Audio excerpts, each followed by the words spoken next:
Right, in this video we're going to extract some audio. I want to extract the audio to edit a voice clip, to move it to the correct position.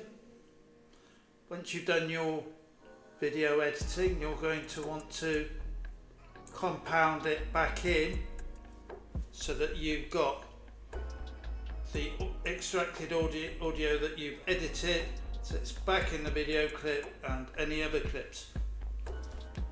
So what I'm going to do is put a link at the end to a short video showing you how to recompound a clip after you've extracted the audio and done any editing with it. It's a very simple, easy process. You just do a right click on the timeline and then you select extract audio.